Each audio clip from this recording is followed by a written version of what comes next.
Good afternoon, ladies and gentlemen. It is Thursday. What is this? We're in a new month. It's the 8th. It's February the 8th. I don't look outside. I don't look at my calendar. It's another Technical Alpha podcast. Glad you could join us today. We got lots of people coming over here from getting off the train and joining us back here in the real world. Apparently, Mr. Black, another wonderful day in the hood. Probably, I don't know what the fuck you're doing. Mining Bitcoin while selling black tar heroin, something along those lines. Maybe even both at the same time from the same home. I'm not sure. I have to stop in. I haven't stopped in since like the first launch couple of days to see what's up in the hood. But we got another great show lined up for you today. Thank you everyone for stopping by. If it's your first time, we talk about video games, movies, TV, if we care enough. I'm going to talk about whatever the fuck is behind Jeff right now that I'm seeing on his camera at some point. and we're just going to try to have a good time. Glad you could join us today. Hope you're all doing well. Before we get started, of course, I got to get this all set up here. There we go. Before we get started, most important question of the week, Mr. Black, how's your week? It's been a good week. It's been busy. It was Kayla's birthday there a few days ago. Dealt with all the snow. We had like 3 straight days of nothing. We had snow. Yes. Yeah, just been streaming a lot.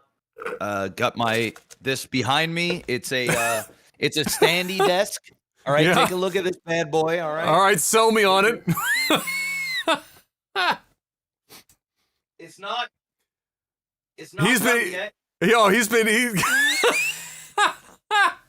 He's definitely done it. How many times? All right, be honest. Those of you who came here from the stream with Mr. Black, how many times has he done this today? How many times? Be honest. He's definitely done it a few times, right? Like this has happened more than once. Definitely more than once. Like 7 times.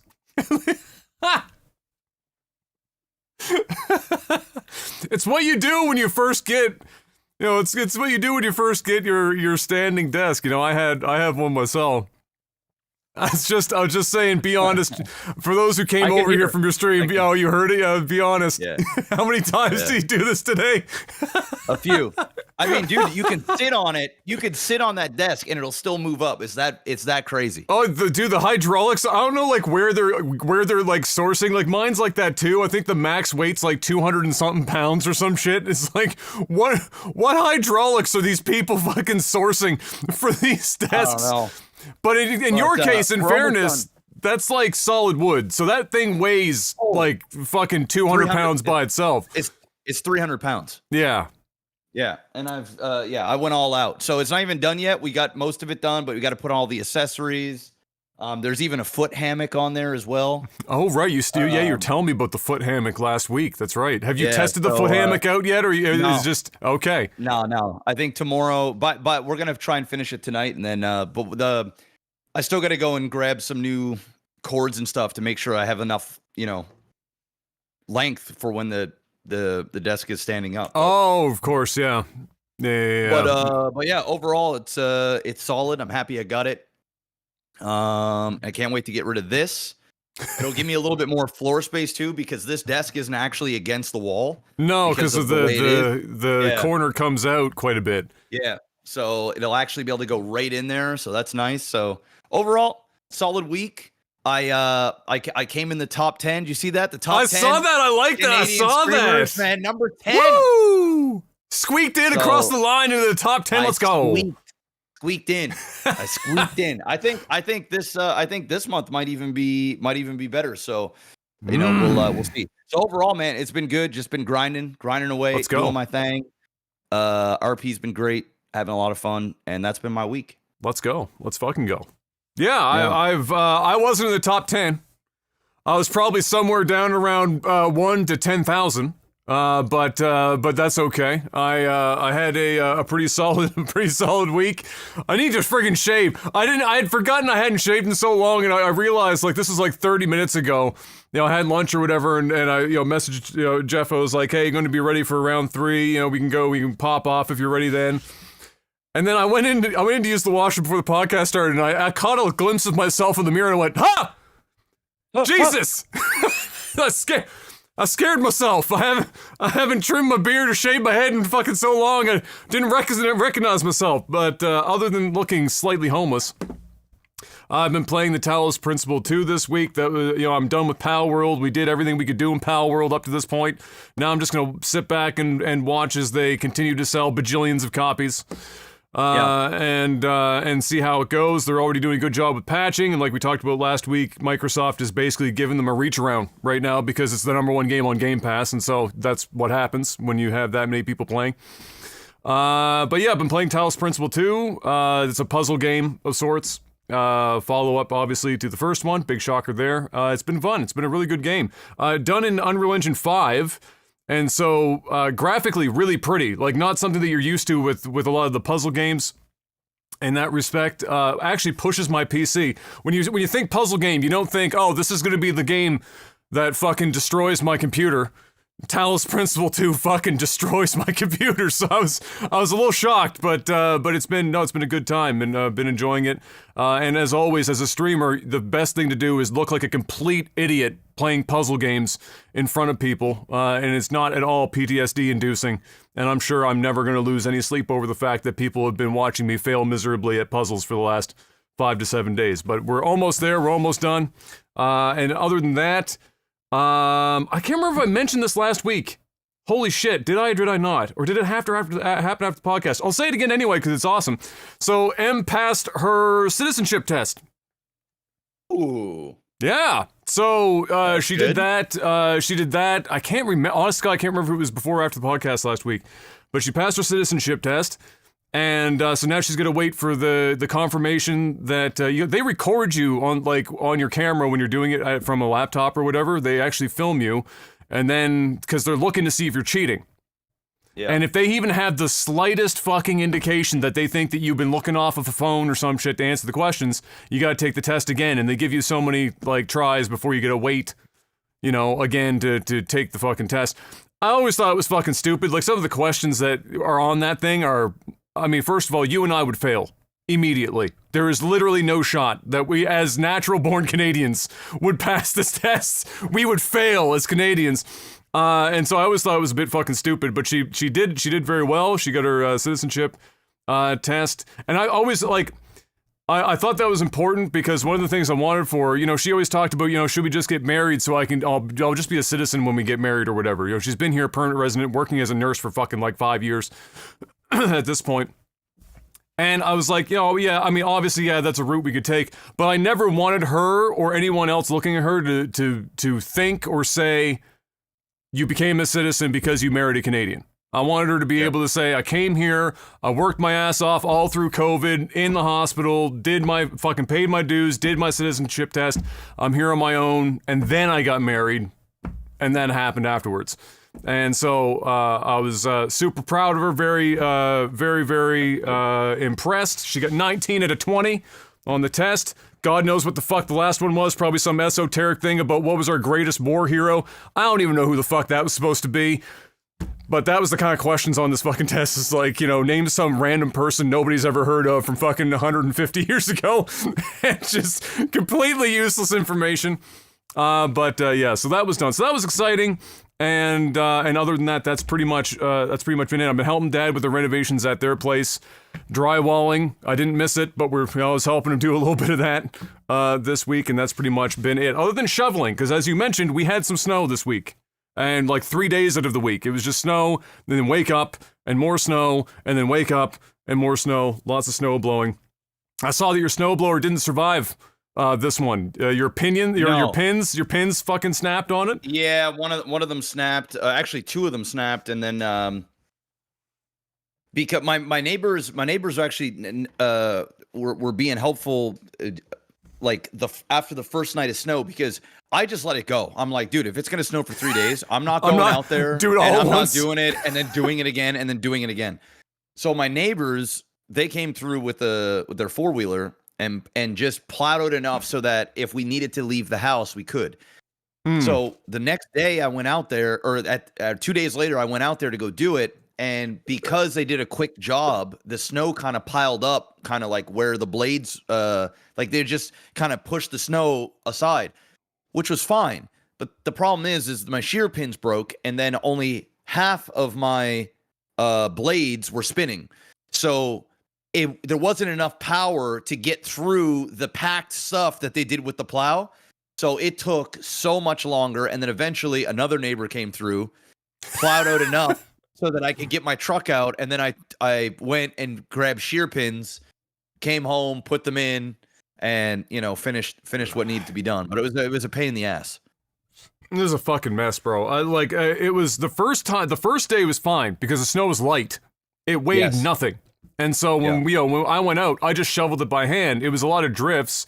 You know, we rolled like a natural one on our property as far as like snow drifts go. They're fucking terrible. Like across the street, our neighbor had 4.5 millimeters of snow to shovel. I opened my door and I was up to my fucking dick. Like it's just nothing but snow. And I looked across the street and they're shoveling. They looked over at me and they didn't even say anything because they knew internally what I was thinking. They knew. And I was like, you son of a bitch. It's all my property. And so, but it wasn't bad because it was light. But then the next day, the temperature rose to like 0. And so everything that came down was light as shit. Or not light as shit, it was heavy as shit. And so going out the next day, this is how it happened. So I walked out, I stuck... the storm was so bad it was funny. So like the window above my main door, right? You know, like the octagonal window that's up there. I was walking downstairs after grabbing my dinner or whatever, and Em was sitting in the kitchen, and I turned around and I went like, "Whoa, fuck! What the hell is that?" And this time it wasn't me looking at myself in the mirror. There was in the octagonal window, there was like this black fucking blob, and I was like, "What the fuck is that?" It was a mourning dove sheltering from the storm in the fucking octagonal window. I had never seen that in my life, not at our place, not at my parents' place. And it was just, you could see its eye. It was like right up against the window. It was just fucking, it was so salty. Like they're struggle busting. It's like, bro, come on, let me in, man. Come on. So I didn't want to open the door because I was like, this bird's going to fucking fly in the house. And then so the next morning I open the door and there's bird shit like all over the fucking doorstep because this one bird was just sitting there freezing its ass off and shitting itself for like 8-9 straight hours. I put the shovel into the ground and I put I cleared the doorstep off and I put that onto the walkway and took one shovel and then I looked over at the driveway and went, nah. No. No. I put the shovel down, I walked to Dad's and I knocked on the door and I said, "I'm taking your snowblower, where is it?"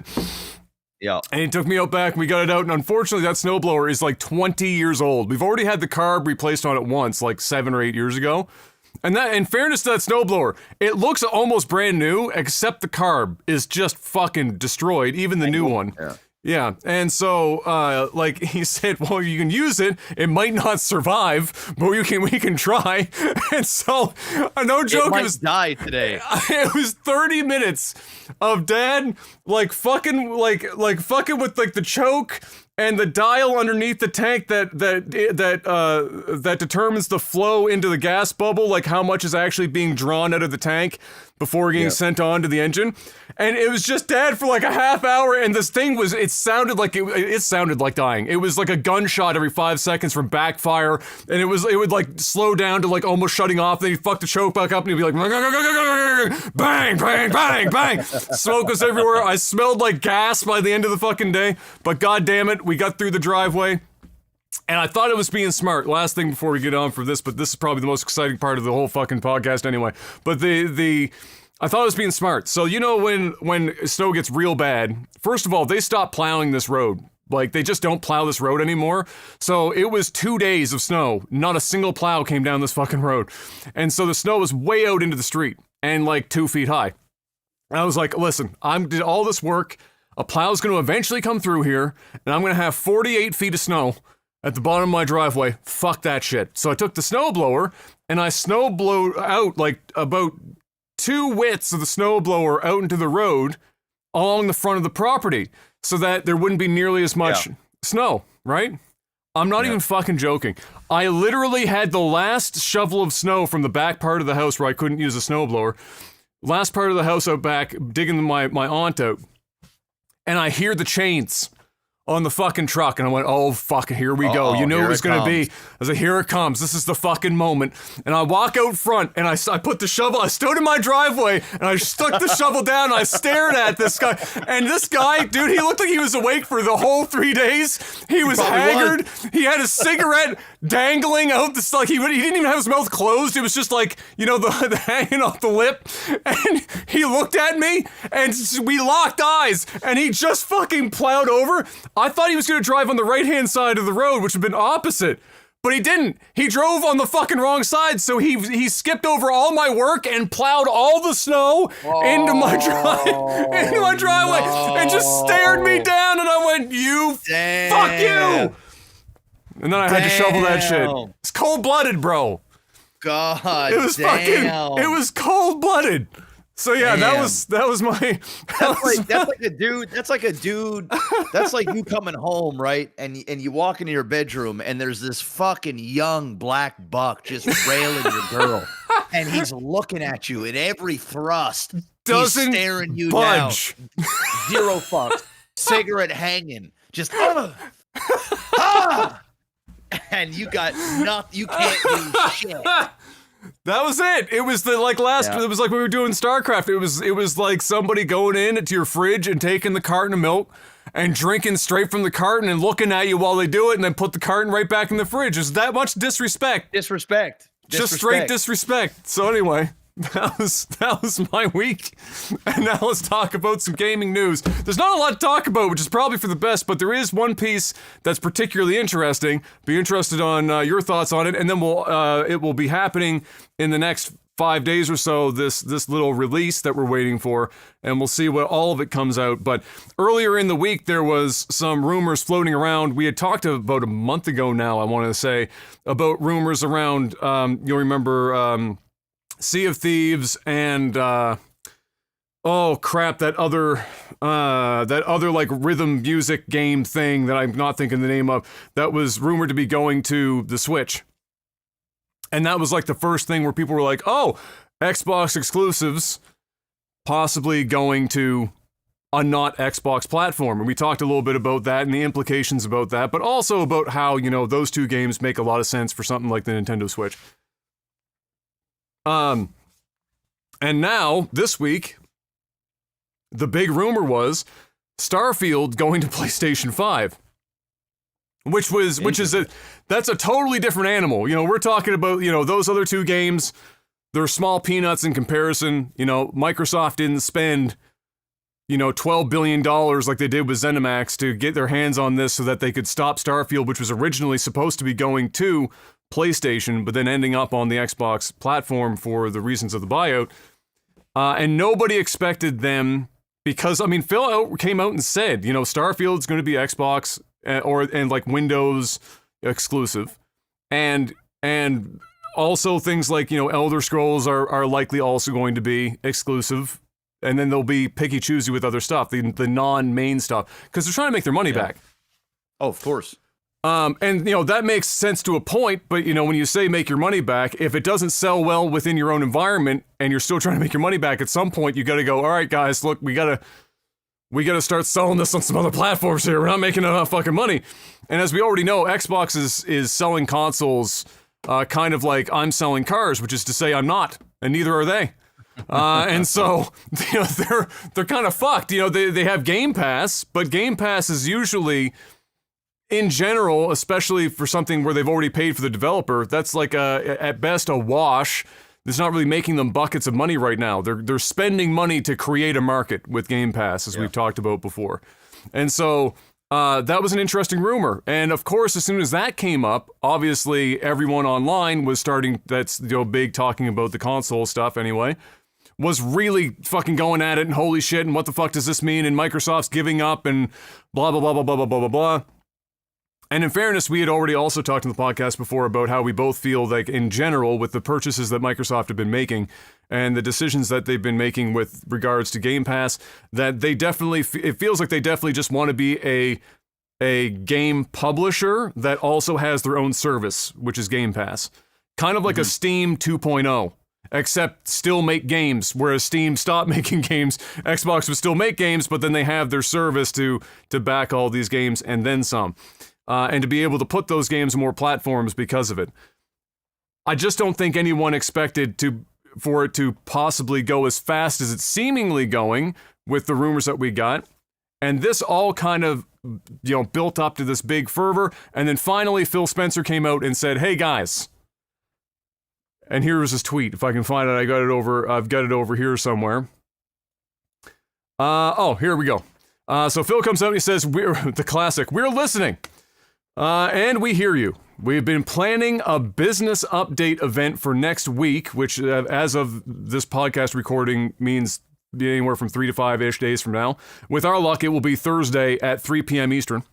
Where we look forward, or 2 Eastern, I should say. We look forward to sharing more details with you about our vision for the future of Xbox. Stay tuned. And so it got bad enough that Phil had decided that he needed to come out and say something, which, if you're going to come out and say something, the problem with what this little message here is that it doesn't actually say anything. It doesn't confirm nor deny anything, and it gives the internet like 7 full days to just go fucking bonkers with a million different possibilities, which all of them will be the worst case scenario. None of them are going to be gracious, scenarios. Yep. And so I guess my question to you is, one, clearly this looks like Starfield is in fact 100% going to the PlayStation. We're likely going to hear a confirmation about that next week. If it wasn't, I feel like they would have just out and said, it's not going anywhere. We'll talk more about this, but it's not going on another platform. Starfield is an exclusive to the Microsoft, family of platforms. They didn't say that, which to me makes me believe that that's 100% happening. So what do you think that means as far as Starfield is concerned as a game? What do you think that indicates? And then beyond that, do you think that this next week's thing? Do you believe that this might be the first time that Microsoft is going to come out and be very blunt about the future of them as a hardware provider, perhaps in the future? And what do you think? What do you think Xbox as a brand even looks like with this stuff going on in the next few years? Let's say for the rest of this console cycle, which is, as we know from court documents, thanks to Apple, like 3 years before the next round kicks up. What do you think this means in those regards? It's hard to tell. I think Starfield is going over there because the game is just not performing. It's just not. It's not what they. It is absolutely not what they thought it was going to be in terms of reception. They're just getting crushed. Like, it's the amount of money and time and hype around this game. It was an 8-year development, bro. It is, to say it's been a disappointment for them is probably the understatement of the decade for them. They probably thought that this was going to be the great equalizer for them, and it turned out that it's not. The fact that it's going to PlayStation, or likely going to PlayStation, says everything you need to know. Do I think that Xbox is going to come out and say, "Hey guys, we lost the console war, and we're gonna." In order for us to keep this going, we need to start taking some of our first-party titles and putting them on PlayStation or PC. Well, they usually have them on a lot of them they have on PCs as Microsoft, but you know what I'm saying. We're gonna put it out in more places. Maybe the Switch. We don't know what Nintendo Switch 2 is going to be like. It's obviously going to be more powerful. That's for sure. I don't think we're going to see that. They might allude to it to a degree, but I think it would be a bad life choice. I think that they would literally kill the console, or at least future sales, because people will be like, "Oh, well, they're dying out anyway. I'm not going to go buy an Xbox. I'm going to go grab a PlayStation," because they're already waving the white flag. They just can't do that. But I think what they're going to probably try and do is spin it as a way of saying, "Hey, we want as many people to play these games as possible.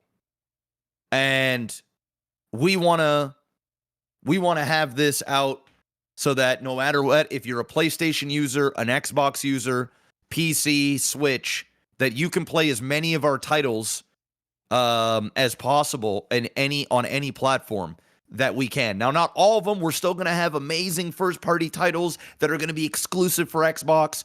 We're going to, but we're really going to, open it up. I think they're going to probably do something like that, but I don't think they're going to come in and wave the white flag. It's just, it would just literally kill so much momentum. It's insane. Remember, Grand Theft Auto 6 is coming out as well, right? They can't be dooming and glooming. They do. I think that they have to come out and say something. It's just, I think they're going to be very specific on how they say it.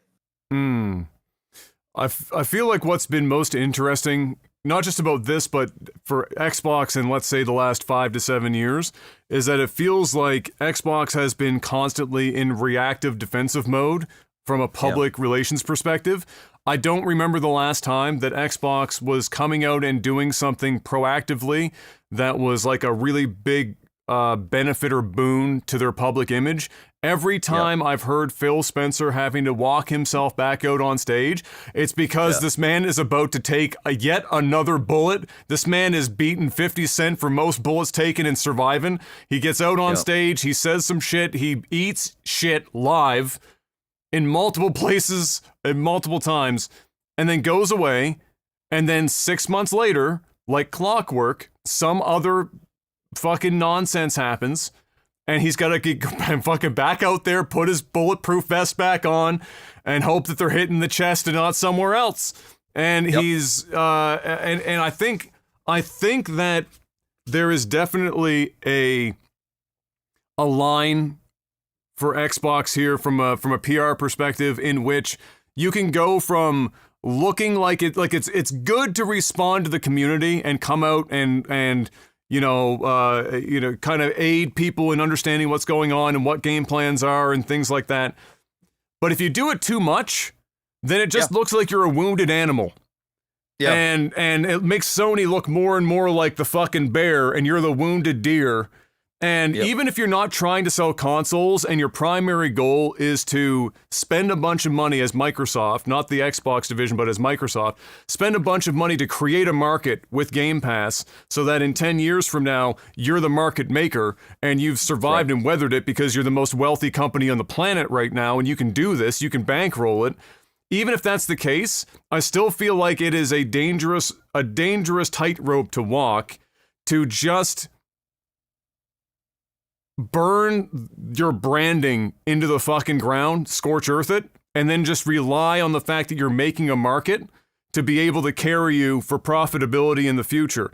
Because nothing is fucking for certain. We like tech, no matter how big you are, like any of these companies can trade fucking places. Like, when you start talking about, your Disneys and your fucking Microsofts and your Apples and Amazons, all these companies have so much goddamn money. Like, one could have, like, Microsoft came out and be like, all right, well, guess what? Apple, go fuck yourself. Now we're the most wealthy company or the most valued company on the planet. We cross that 1-2 trillion, whatever the fuck, like the GDP of half of Europe, whatever that was. And then Apple in like 6 months could be like, guess what? We're back. We just released the Apple 47 Pro Mark II Steelbook Edition. And now the Apple glasses, man. Yeah, the Apple glasses, which by the way are fucking stupid as hell. But just watching people walk around with that is the most cringe ass shit I think I've ever seen in my fucking life. And I saw one guy just on the sidebar because he brought it up, sitting in the subway in New York with that shit on, and all I could think to myself was, Jesus Christ, you're brave. Can you imagine sitting on a New York subway with a 3500 before tax fucking US like a headset on, where you literally can't fucking like see anything, doing like motions like this, like you're diddling an imaginary keyboard? Like, Jesus. Anyway, I digress, as Mr. Black would say. Apple can trade with Microsoft at the fucking blink of an eye. And Microsoft with Apple, as we've seen. Amazon could come out of fucking nowhere. Jesus, I mean, for fuck's sakes, Walmart could decide to do some shit tomorrow. Everyone's got so much money. There's all these, like, these 5-6 companies. Elon Could just like wake up. Elon is like, his whole life is just speculative, but not in Bitcoin, in his fucking company Tesla. And he could wake up tomorrow and do some stupid shit, and everyone will back him anyway. And so, you know, there's all this money floating around. So you can't just sit back and go, all right, well, we spent 24 years building an Xbox brand. Some of it's been good, some of it's been bad. But you know what's important? There are only really 3 players in this market. Sony, Nintendo, and Microsoft. Nintendo is on an island by themselves for the most part. They're not a direct competitor. It's predominantly Sony and Microsoft, and then Nintendo is like by themselves. And so to just be like, you know what, fuck it. We got the money, we spent the money, whatever. Let's not worry too much about the brand. You know, let's just fuck off and go off into sunset. I think that they need to be careful with that, but that's also kind of been, I can't remember the CEO's name at Microsoft, but it's kind of been like how he's operated. Is just keep throwing money at it and who gives a fuck. And so I don't know exactly where this is going, but I agree with your points that I don't think they're going to come out and just wave a white flag. But I think it's going to be really close, like an off-white flag that's in the background behind Phil's desk where you have to look for it. In one of those situations, because like an eggshell. Yeah, like color. Like a nice eggshell color. You know, something that you could put in any bedroom and it would liven the space up. Something like that. Yeah. I think that's kind of what we're looking for. And I don't think he's gonna, you know, say anything too crazy, but at the same time, I almost just want him to be semi-honest at the very least. And just speak plainly. Because I feel like I don't even own an Xbox right now. I just don't, because there's no reason for me to. And they've been open about, you know, not wanting people to have to own an Xbox, which has kind of shot them in the fucking foot a little bit, if I'm gonna be honest. But I just, like, I was going to wait for the next round, like the half step of this generation to buy in, to have it, because I have Game Pass on the PC. I just like come take mine. Whenever I got you no want one, reason. Come, yeah, I got like this just, and I think that's a problem because I think I represent a fair number of people. Yeah, my shit's a paperweight. It just sits in there. It's just this fucking little black brick tower that just eats up dust, and that's that. And you have to imagine that when Microsoft was doing R&D and putting the Xbox Series S and X together, they spent a lot of money in R&D to be able to come up with these consoles. They're not something you just churn out overnight.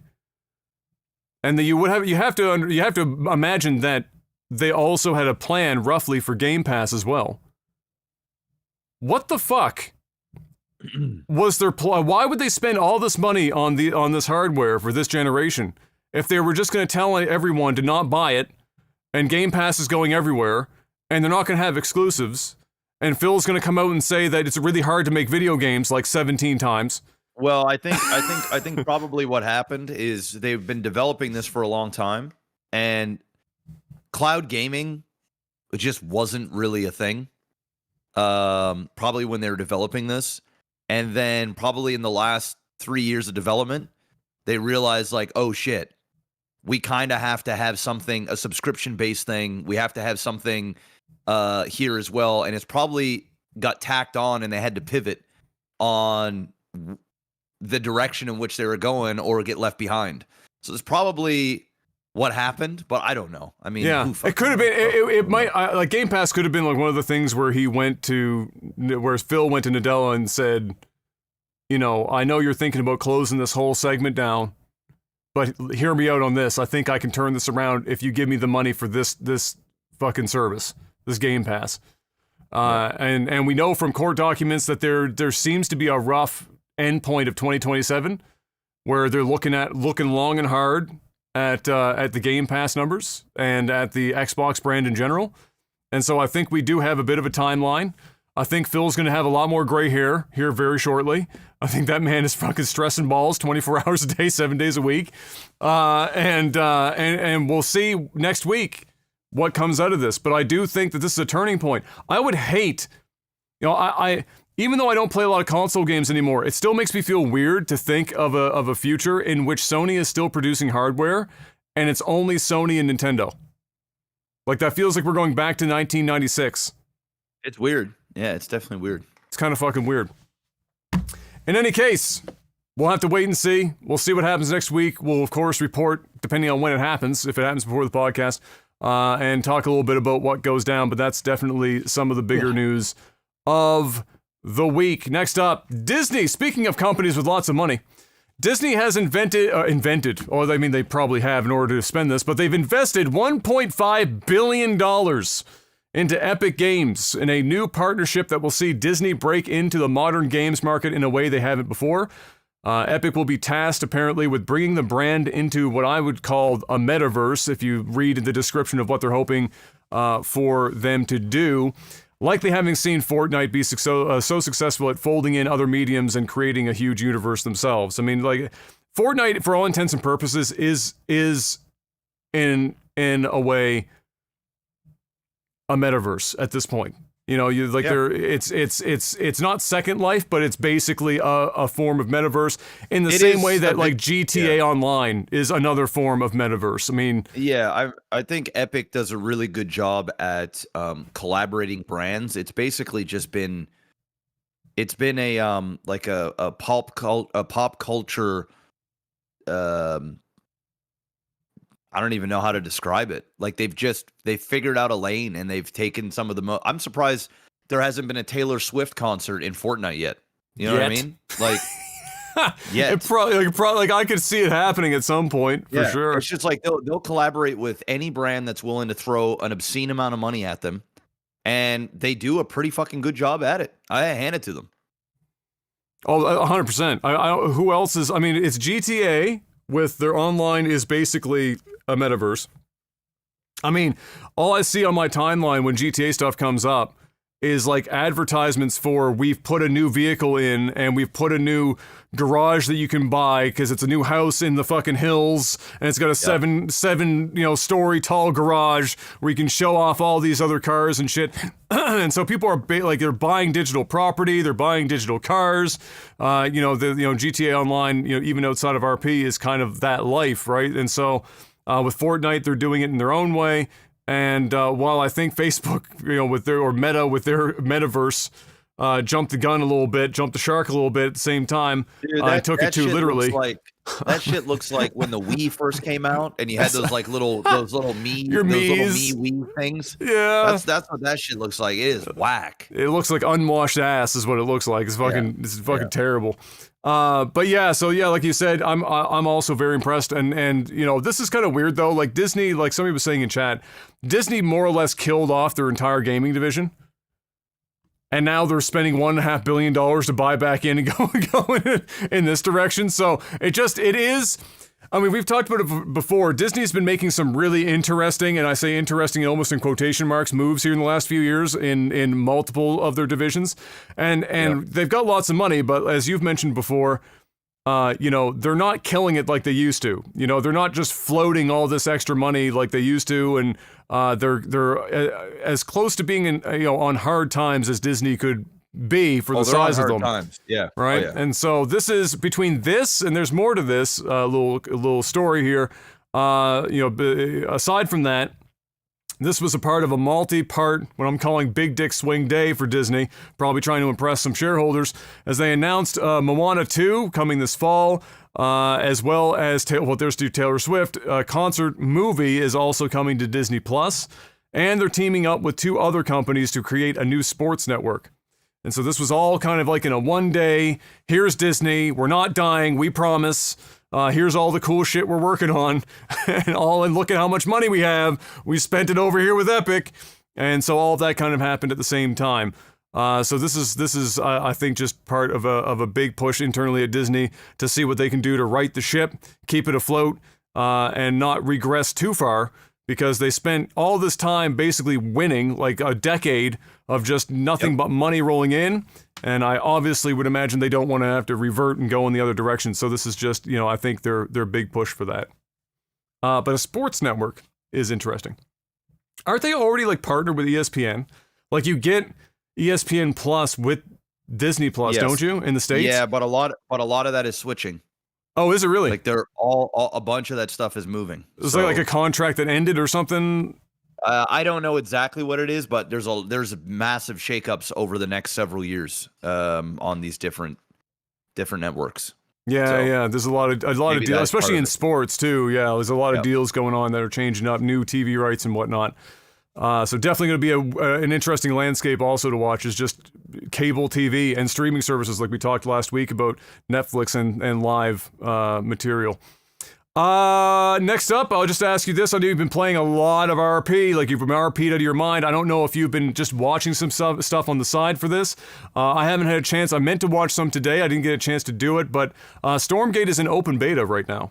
It is. And so lots of people have been putting in lots of time in open beta with it. A couple members from the community that have been playing a fair amount of it, and I haven't got a chance to watch too much video around it. Have you got a chance to watch any of the open beta yet?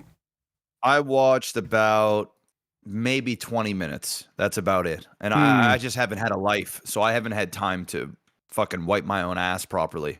So yeah, I know. I meant to. I I figured that was the case, and so I meant to watch some today so that I'd have something to talk about for it. Because I know people are going to be like, "Oh, clearly now that's open beta, they're going to talk about Stormgate." But I just did not end up having the time to do that. But we will talk about it. The open beta goes until I believe the 12th. So there's another few days, and there's going to be lots of content done, obviously, over that time. I think they've even got like some loose tournament action going on during this open beta, and so we'll be able to see a bunch of that. I bet, and just like anything, as somebody was saying in my stream the other day, they're talking about how cheesy it is, and I didn't mention this, but if you think about it for like 3 seconds, when it's a new game like this, a new RTS, everything is a cheese. Because everyone is like min-maxing the fuck out of like whatever they can get their hands on. Like nobody really has everything mastered yet. You don't know a lot of builds. Things haven't been really figured out yet. Map, efficiency hasn't been locked in. And so a lot of people just fall back on like, what's the fastest way that I can end this game? Or what's like the most powerful unit that hasn't been balanced yet? And that's just kind of the nature of the beast. But we'll have more to talk about maybe next week after we've had some more time to look over some of all that content. Maybe Mr. Black will have 5 minutes to play it. I'm sure that you're part of that or have the ability to access it, given your status. And then we'll have a little bit more to talk about then. Lastly, just some quick news to blast through before we move on. Nobody else was doing it. And so, of course, a random few fans are. And at this point in gaming, there's like 4 developers and then fan projects, and everything else sucks. So these fans got together and had reverse engineered the Legend of Dragoon's code to run it in a custom engine, allowing for a fully cleaned up, upscaled 4K 60 game with modding capabilities, and it's called Project Severed Chains. They've got footage of this on YouTube. I watched some of it yesterday, and it looks really good. So it's not, they didn't like redo assets or anything. It's all kind of like original assets placed into this modern engine, upscaled for 4K 60.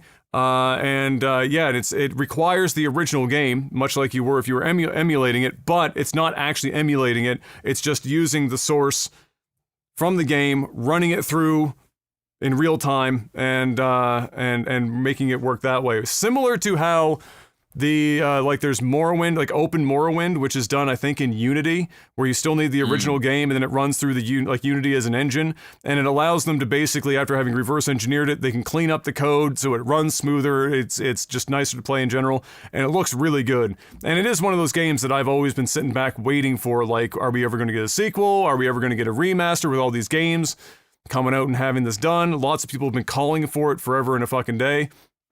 And so this is kind of the closest thing that we've got for that so far, and it's a work in progress, but it looks really fucking good. And if I can have another reason to hop in and play some more Legend of Dragoon, I probably will at some point, because that game is fucking dope. And if you haven't played it before, and you're a fan of Japanese RPGs from that era, and that is on the short list. Like if you like Final Fantasy, great. Legend of Dragoon was really fucking good, and it has one of the more unique combat systems in any of those JRPGs. It's turn-based, but there's an active element to it, and very much worth checking out. And then speaking of Final Fantasy VII Rebirth, Mr. Black. That's the part 2 of the 47.5 part Holy shit, remake. It's finally here. Okay. Wow. Of Final Fantasy VII.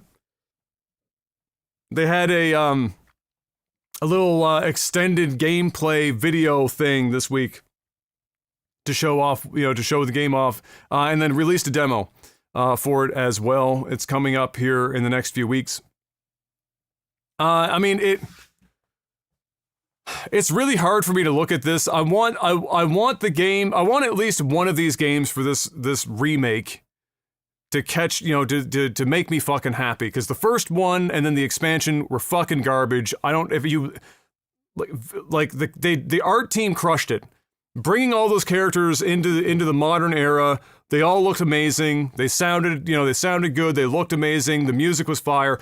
Everything else about the Final Fantasy VII Remake and then the Yuffie expansion is just fucking garbage. It's mediocre fucking slop, and it's shocking to me that we heard them talk about how a straight remaster of the original without rewriting the whole fucking thing was going to be too costly and too time intensive, etc., and now here, what the fuck is this? Yeah. You're spending all this time and money, and it's still not all that fucking good. Now, mind you, people are so fucking desperate, they're gonna buy it anyway, just like Starfield players are sitting over there in Copium Field, huffing that shit like it's oxygen, telling themselves that it's okay because they want to believe that Bethesda's not a dog shit company, and they didn't just waste $120 to play the game fucking 5 days early. I mean, that's just kind of how the game market is right now. When everything's shit, nothing is shit, and people are willing to eat it. And so, I watched this gameplay extended thing. It is at least, like the Yuffie expansion, PS5 only. It's not cross-gen, which allows them to obviously actually make the game look and run better than Final Fantasy VII Remake did, which had to be cross-gen itself. And so that's a positive. So we're going to have a much smoother running game. It's hopefully not going to look like ass like the first one did, except for cutscenes, of course, which always look good. And they've got, this is the golden saucer segment of the game. So there's tons of mini games. Old ones returning, new ones, new card game. It's not Triple Triad. It's a new card game altogether. And so, you're good. You got lots of mini games. This is going to be mini games. The video game is essentially what this looks like. The one thing that I say that I wasn't, at this point, if you wanted to, you could run across some of the weapons. I don't think that they're going to be in this one. Any of them. Not even Ruby. I don't think is going to be in this one. I feel like they're going to make the weapons part of like the last part of this whole thing. Yeah. And I was hoping for at least one, because there's enough of them, and they're making so many of these fucking godforsaken games. You can spread that shit out a little bit. We didn't need like all three weapons or whatever in one blow. I was also interested in, how are they going to tackle the world map? Because we're leaving Midgard now in this one, and I wanted to know, are they doing a world map at all, and what does it look like? And it seems like it's not like they're not going the route they did originally. It's going to be region by region. You're going to have a world map, but it's not. It doesn't look like you're doing it like the way that you used to. You're not like, for example, using the airship per se or chocobos to run around the open map and whatnot. It's going to be like a regional thing. Select. There are chocobos. They had a black one climbing up a fucking mountain like Skyrim horse style. So that's still a fucking thing. Now, does that mean there's chocobo breeding? There's chocobo racing, of course, like in the Gold Saucer. But I don't know how in-depth that's going to be. We'll have to wait and see. But they did show a ton of fucking mini-games. Like, almost too many. Like pump the brakes. Like, there was already a lot of mini-games going on. We're like adding this just looks like a fucking like Wii Sports compilation at this point. There's just so many fucking mini-games in it. But nevertheless, it's coming out soon. I hope that, I can like it a little bit more. I can't believe I'm going to spend money on this fucking thing. By the time this is done, we talked last week about how much games are starting to cost now. By the time the last one comes out, games are going to be like fucking $300 pop. Oh, yeah. It's going to be crazy. It's going to be crazy. I know you didn't. I know you said you were considering playing it, but I think you said you were going to wait until all of them were out and you were 43 years old, and then buy the compilation, the whole thing. Yes, that's what I'm doing, because my son will be of age where we'll be able to enjoy the games together. Which is fucking wild to think about. That's going to take so long for this fucking series of games to be done. He's going to be 5 in a week and a half. By the time these are all done, he's probably going to be at least 10 or 11, right? Like, I mean, probably older. He might be 12, 13. If it's the cadence, Yeah. That's when I experienced Final Fantasy 7, right? Right around that age. Like 12, 13, 14 years old. So, yeah. PlayStation I'm 7. waiting. Yeah, I'm waiting. Launch title for PlayStation 7, the compilation, remastered, just in time for a little father-son expedition into the wide world of bastardized Final Fantasy 7 stories. Smitty played. Ready. So Smitty was sick here recently. He never gets fucking sick, like ever. I think he's had 3 colds in his whole fucking life. But he got sick, and he was in my chat, at home because he couldn't work. And he was like, I'm looking for something. He was looking for something to do, and he just bought a new home not long ago. Like I mentioned this like several podcasts back. And so if he's not working, he's been renovating. So he didn't even plug his computer in until like literally fucking like last week. The computer's just sitting in the corner of his fucking house. He didn't even turn the computer on for fucking months at a time. So he sits down, he goes, what am I going to play? And I was like, I honestly don't know. He said, fuck it, I'm going to try Final Fantasy 7. I said, God fucking speed, please let me know how you feel about it. So he got in, and he was in chat, and he was like relaying his experience as he's playing the game. He got about, oh my God, he got about 6 hours in and turned the game off and said, nah, I'm good. Never, he's not even going to fucking finish it. He said for a couple reasons. One, he said he just didn't really like what they were doing with the story. But 2, he said he can't imagine an entire 80 hours of being in Midgard. He said that's literally the least favorite part of Final Fantasy VII. He said the only reason I'm not playing the original right now is because I know I'm going to have to fucking get out of Midgard. And that's it. Yeah. And I said to him, it is like by miles. And so when they came out with the remake and said the whole game happens there, I said, word? That's the shittiest part of the whole fucking game. You stretched that bitch out for 80 hours?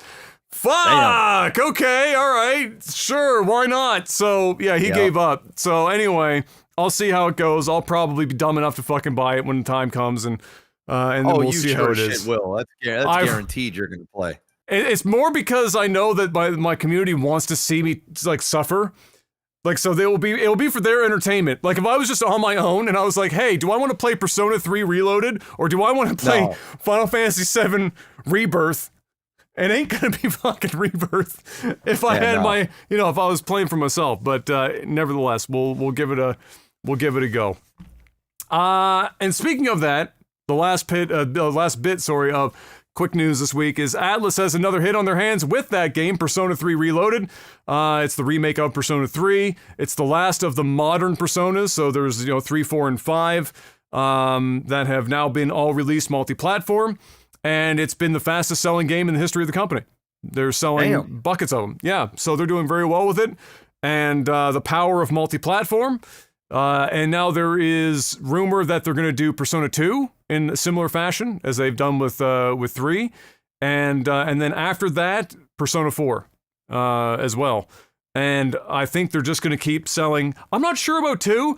2 is reaching back. They're going to 2 is kind of like the equivalent of almost the equivalent of Bethesda going back and redoing Daggerfall, like what came before Morrowind. Like Morrowind would be like Persona 3.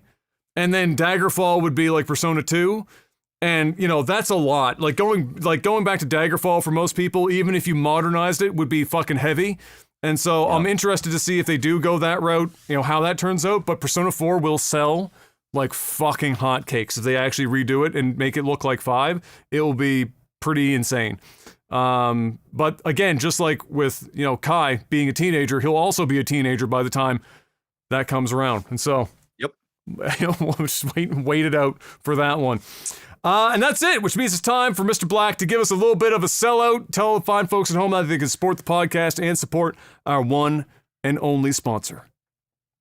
Yeah, we got patreon.com/legtv. If you guys are interested in supporting the podcast directly, you can go over there, throw some money at the screen. If not, that's okay too. You can go check out our sponsor, NordVPN.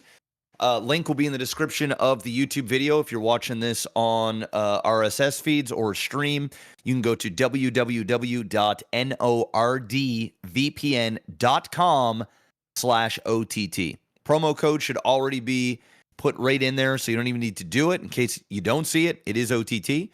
When you use that code and you get it to your subscription, you get 4 extra months plus What else was there? There is something else. Well, you get a 30-day money-back guarantee. Of course. You get that. So if you don't like the service for whatever reason, you get your money back, no questions asked. You can use up to 6 simultaneous devices. You can stay safe, stay anonymous on the internet, watch different regions of Netflix and other streaming services at the click of a button. Plus, you support us. You support the sponsor and yourself to have anonymity while you are on the internet. Guys, it's 2024. 1 in 3 households have a VPN. You should as well. I use mine just about every day, like 6 times a week, minimal. I'm on that. Whether you want to, like God, you take 1 day for rest. Like, what's the 7th day? I mean, sometimes you need to take a rest when you. The 7th day you wake up, you're like, you know what? Disable. We'll risk it today. Yeah, 6 days a week I'm using mine. All right. Even my dad uses it, so it's super easy to use. It is quite literally the click of a button. There's no programming needed, no coding, none of that. Super easy to use. You can. There's a wide range of stuff, and you can use it on your Mac, your PC, your laptop, your iPhone, your Android, your smart TV. You can hook it directly up to your router. It's got an app virtually for everything, guys. So make sure you go check them out. That's NordVPN. Link will be in the description below. Beautiful. And now it's time for movies and TV. Jim Carrey. Remember when he said he was done with movies? Yeah, that didn't happen. He really likes money, like most people. And so when he's offered tens of millions, he's going to take the money. You take it. Yep. Jim Carrey clearly getting paid copious amounts of money as he is set to return as Dr. Robotnik for Sonic the Hedgehog 3. That series. Now, when we first saw the original movie, like trailer come out and the feet and everything, and people were losing their mind, and then they had like fans basically save that movie and redo the whole fucking like the whole shtick. And now who seriously back then would have been able to look into the future and go, yeah, this is going for 3 minimum. Jim's coming back for all 3. It's gonna be this major fucking franchise. Like nobody saw this shit coming. Nobody had this on their bingo card. But you know what? I'm here for it. I love that it's working. It's about the only thing that's working for Sega right now.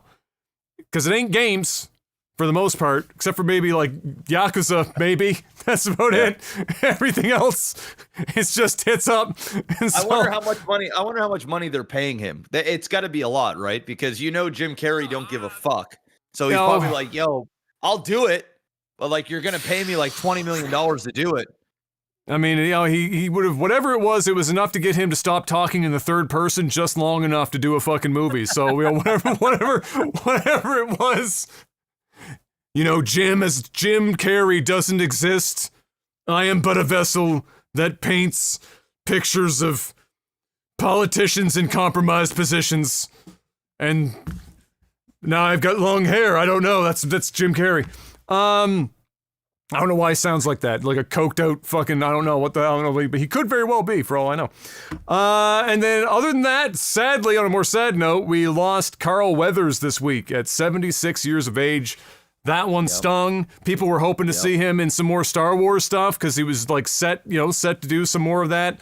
So that was a big loss. Obviously, Sly had a big post that he did, a video that he did for that, and so did Arnold. Probably the 2 most prominent guys that he worked with back in the 80s and 90s.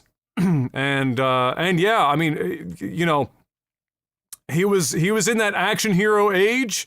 Everyone had nothing but good things to say about the guy, as per usual, and just a hell of a fucking athlete. Like, you watch him, and he was a good actor. I mean, not to say he wasn't a good actor, because he was a solid actor. You think about his roles in the Rocky movies. Rocky was, his role in the Rocky movies were very well done. And to keep up with Stallone, who was absolutely fucking out of his goddamn mind, says a lot about him for sure. And so, and at the end, I mean, we also, Carl, if anything, blessed us with one of the greatest reaction memes of all time, which is the Predator, him and Arnold, you son of a bitch. and the handshake and the fucking two biggest guns in fucking Hollywood at the time. One of the funniest fucking shots in all of film. Just like, imagine the cameraman sitting there, he's like, all right, so they're gonna shake hands in manly fashion, and I need you to just zoom in on those biceps. You got it? And like, absolutely. Fucking just fucking zoom in on that shit. That's just fucking hilarious. So anyway, yeah, there you have it. Unfortunately, sad to see him to go. 76 is old, but it's still, today it doesn't feel old enough. Man. No, my dad's 72. It makes me feel fucking like it gives my dad mortality when these people start to fucking, keel over.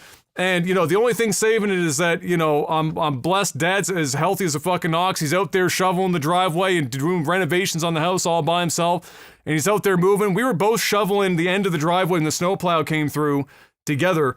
And I was going at pace the whole fucking time. And he was literally the whole fucking way. Didn't stop to breathe. Just went. And I was like, and I was out of breath and he was like, it's like, Jesus. So I don't have to worry too much, which is a blessing. But nevertheless, there you go. Other than that, I don't have much for movies and TV this week. We continue to be in a bit of a lull. I don't know if you're watching anything new and exciting over there. You said that you were possibly going to try and dive back into the world of dumpster fire television in the not too distant. We watched a little bit of dumpster fire. Okay. We watched the Netflix show called The Trust. Oh my God. Okay, so Em and I saw that, and Em actually, in the back of my mind, I went, I almost want to watch this. I didn't say that out loud. It was pretty Em good. immediately said, no. I didn't even say anything out loud. Wow. Like we were on the preview, and she was like, "Nah, I can't. This is just too much." Well, it's not a dating show. So like, it's not like a, teeny bopper stuff. There's a lot. There's a lot of temptation and a lot of backstabbing and a lot of like. It was actually really good. There's some like really like people that you root against, but then there's a couple that you're like really rooting for. And the concept of the show is pretty good. It's basically like The Mole. Did you guys end up watching that? The Mole? The Mole? No, we never ended up watching that. We haven't watched like fucking anything in all honesty. No, neither have we. We've been playing a lot of Nintendo Switch. Like we're both laying in bed playing Switch, but I've been streaming so much that the last week I just don't want to play video games. I was like, I got to do something else. That's fair. So so I just put on the TV and that's what we watch. So it's okay. It's like a 7 out of 10. It had its moments though. It was pretty entertaining. It's just a lot of drama, and I like that. So I just have some edibles, sit down, eat some snacks, laugh my ass off, go to sleep. The speaking of dumpster fire TV, I saw a post. It's an old post, but it was a Reddit post about an idea for one of these dumpster fire reality TV shows. And the idea, I might fuck it up a bit, so I'm gonna try to do it justice. But here's the idea. So the idea is you get like, rent a mansion, typical rent a mansion. You're going to fill it full of people, but they're all going to be dudes. Okay. And the idea is that it's like 19 gay dudes, one straight guy. All right. And then the name of the game is they have to get through all these weeks. You'll have challenges and all the usual, fuckery and all that stuff, almost like a Big Brother situation. But each week they've got to nominate who they think is the straight dude. And if they fuck up, they keep going and going. And at the very end of the show, if the straight guy is one of the two remaining guys, he wins $1 million. And if they out the straight guy, then all the guys remaining split the money. Wow. Okay? But here's the kicker. They're all straight. What the fuck? They're just told 19 of you are gay, 1 of you is straight. All of them are straight. They all think they're the one fucking straight dude. Where did you read this at? What? That was as a Reddit pitch. Isn't that well, I would watch the fuck out of that. Are you serious? They all think that they're in a house full of 19 other like gay dudes, and they're all trying to suss each other out. Everyone's gaydar is fucking going on.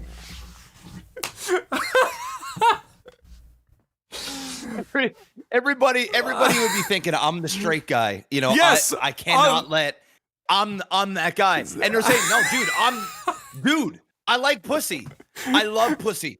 And nobody believes anyone. Nobody believes anybody because they think they're the only person that's straight. Yes. Wow. Tell me that What could wouldn't go make. wrong? Tell me What that could wouldn't make for possibly go wrong fucking with that show? fire television. I'd watch the shit out of that. My fucking jeez. I I don't know what'd be more cringe. Everybody acting like the. Imagine if someone just choose to act gay for like just to fucking throw people off. 100% they would. It'd almost be offensive, bro. It'd almost be like, what are you guys doing? Wow. What a Yeah, anyway, it's just a random post I saw. I'd watch the fuck out of that. That'd be funny as hell to me. I just it was like I was reading it. I was like, okay, this is why this got so many upvotes. This concept is kind of fucking whatever. It's like, yeah, I can see it working. And then the last line, but they're all straight. I went, oh, the M. Night Shyamalan twist. okay, Wow. okay, and they all don't know it. They all think that they're the only straight guy. That's. What a ridiculous show, dude. Like, I mean, that's the. But like, think about all the shit that we've been watching, and tell me that's any more ridiculous than some of the concepts that we've been seeing. I mean, the worst ever is the MILF Manor. I mean, it actually oh my God, doesn't dude. get any worse. It doesn't actually get any worse than that. No, that one was fucked up. That was just actually fucked up. That was fucking weird. I'm actually gonna see if they're gonna do I'm googling this right now to see. If no shot. They're doing another season. No shot. They can't. They literally can't be. There's no way. There's not a chance. It doesn't look like it. Yeah. No. It got rated a 3.5 on IMDb. I mean that show is a disaster. Disaster. For those who don't know, MILF Manor. Fill them in on what MILF Manor. Even though it sounds self-explanatory, give them the rundown and then give them the plot twist that they dropped like fucking 3 or 4 episodes deep. All right, so this is MILF Manor. All right, it's a TLC show where a bunch of middle-aged and older women. So we'll say, I think they're like 40. Oh, no, the youngest one was in their early to mid 40s, but the majority were in their 50s. I would say. Okay.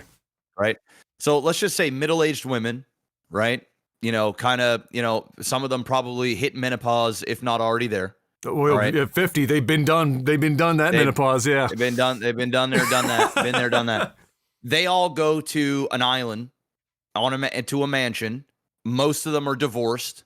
They've seen some shit.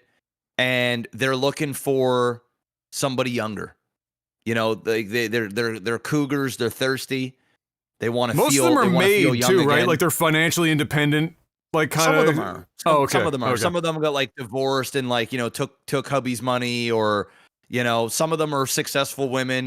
Got good backgrounds, have their own money, stuff like that. But they all go to this island, this mansion, all older women. And they get put on this island with a whole bunch of young single dudes, all under the age 30, right? So we're talking 20 years old all the way to, I think the oldest was 28. The plot twist is all of the dudes on the show are all of the women's sons. So you're on this island in this mansion, and all these young dudes are all of the children of the women. Which they didn't know until they paraded the guys out. They had no idea that it was their sons. They're blindfolded. They got these boys all touching up on, or they're touching all up on the boys' abs, and they're like, ooh, I like this. They take off the blindfolds, and it's just like, oh my God, there's my son.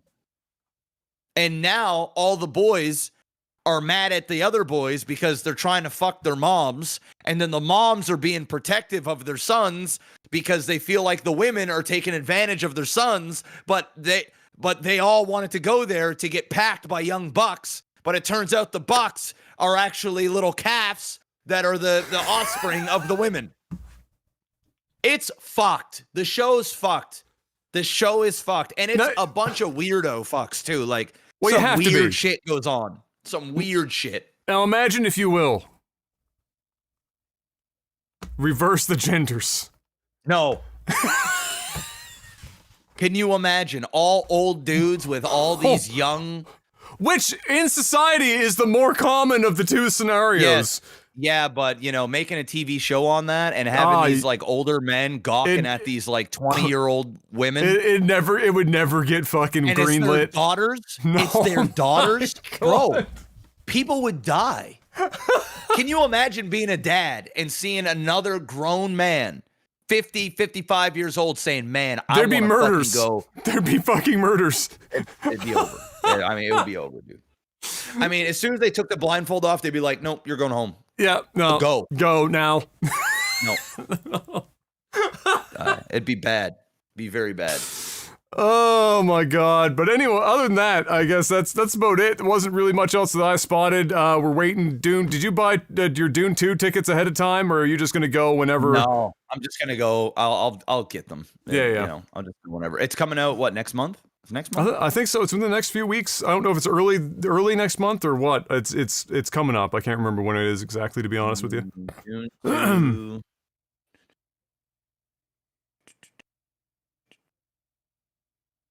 February 29th. Yeah, so it's the end of the month. Yeah, end of the month. There you go.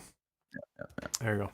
And with that, it's time to move on to tech support. Patreon.com/lagtv is the place to go, as Mr. Black mentioned before, if you want to financially support this podcast. For $5 or more a month, you get a couple of things, but chiefly you get to ask us some questions on a post that I put on the Patreon page for the podcast each week called Tech Support.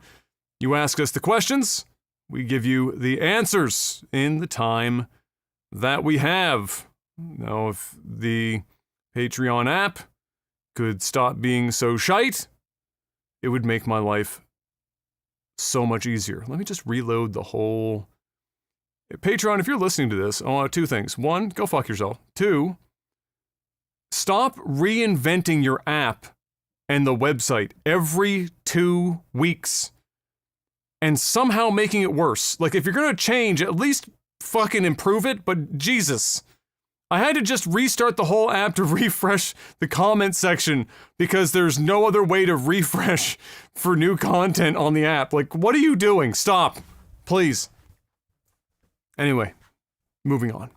What do we got for questions? Let me see here. Stephen Hopkins. Oh, Steven's been spending an awful lot of time on the internet watching a bunch of podcasts. Steven asks, does body count matter, Mr. Black? Yes.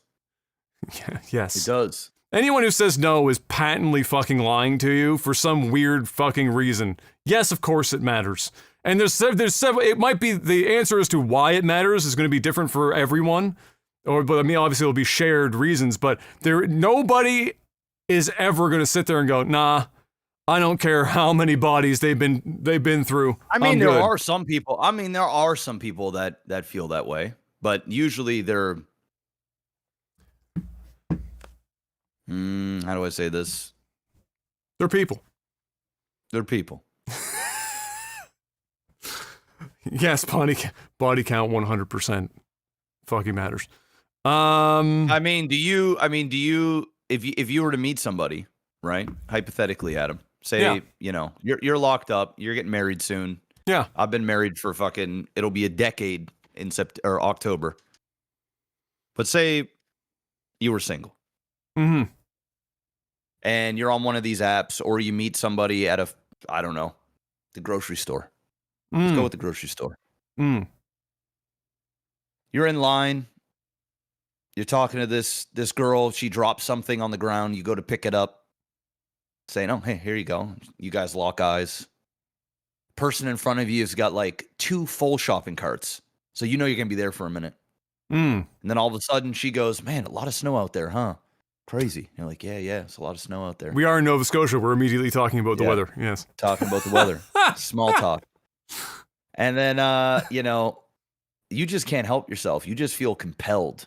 You look down at her hand. You notice she's not wearing a ring. She's got no kids around. She looks good. She seems sweet. Next thing you know, you go, "Hey, you want to grab a coffee?"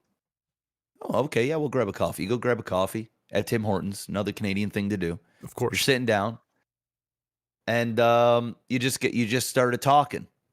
And next thing you know it, she goes, "Hey, I just want to get something out of the way. I don't know if this is, non-negotiable or not, but I don't want to waste your time. I don't want to waste mine.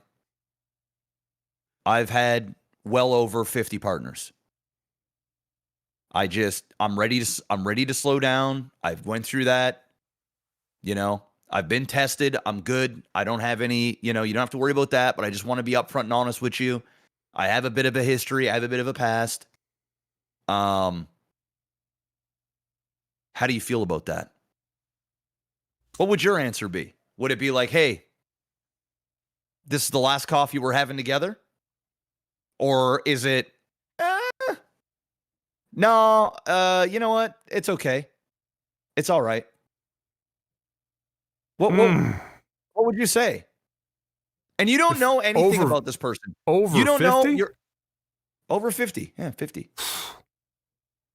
Okay, so over 50, and this is the first date, first coffee. It's the first date. It's like a coffee. But it's a coffee. It's a hey, I'm getting to know you. So she's being upfront and honest, right? She's saying, hey, we're in the middle of 20 questions right now, is what you're telling me. Like the first time you're trying to come up with what you want to talk about, and they decide to be honest and upfront.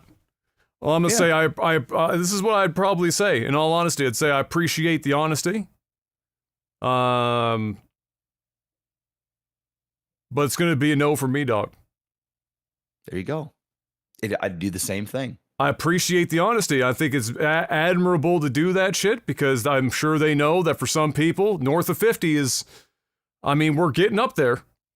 And so, that's just going to be, for me, I'm good. I don't need you to be I don't need you to be a virgin. No, but 50? 50 plus? It's a lot. It's a lot. Several. That's more than several. Now, you might, for me, it'd be the same thing. It'd be the same thing. Now, if I was out partying and, we're in a club and this girl's like, hey, I want to make you number 51.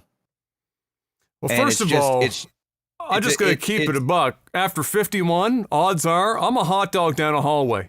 Okay? This shit ain't hitting, right? I'm getting in there and I'm just feeling the breeze like my head out a car window. There's nothing fucking going on. It's just all air around all sides. And it ain't gonna be fucking, I gotta be honest, for me, some people could be like, it is what it is, whatever, hit it and quit it would be like, a lot of guys would probably be like, all right, well, that means that she's down to fuck. So I'm gonna be the next one, and then I'm a bounce. But like, I just feel like especially if she's sitting here at this table telling me, I'm past that, I'm looking to get on and do something else. I don't want to be the asshole that adds to her body count and then ditches her. Yeah. It's kind of a dick fucking move. And so, like I said, I appreciate the honesty. I'm sure you're going to find somebody that doesn't mind nearly as much. I'm not saying that you're a bad person for having done it. It's just, for me, I feel uncomfortable about it. And I can't get past it. I think that's very fair. I think that's very fair. And I think for me, it would be because I would be in the stage of trying to find a partner that I'm going to be with potentially for a long time, right? Especially if you're in your mid to late 30s. At some point, you're going to want to slow down. And, each person has non-negotiables. I would expect the same for a woman to ask me if they wanted to. Yeah. Like, hey, what's your body count? Or have you been with a lot of people? May not be as direct. And if they really wanted to know, I feel like if I'm going to be sexually active with somebody, then I should be upfront and honest with them about. Well, you should always be upfront on, especially if you got some shit going on. You definitely, yeah. And if somebody was like, hey, that number's too high, I'm sorry, but I want somebody that hasn't, that's a little bit less experienced or hasn't been, it makes me uncomfortable. I don't know, I don't like visualizing the sheer amount of inches that, somebody may have been taking. That thing weighs on men's psyches, I'm sure the same thing does with women. If you've been with a lot of women, they might think, hey, this guy may not be faithful. He might be in this for a certain thing. What do you think your number would be? Where you would be personally? Like, no, that ain't it. Yeah. Like where you'd be like, if a girl was like, hey, I've been with 10 people. Yeah. I think it depends on your age, first of all. Like if I'm dating at 35, you know, I'm not going to expect most people to say 0 or 1.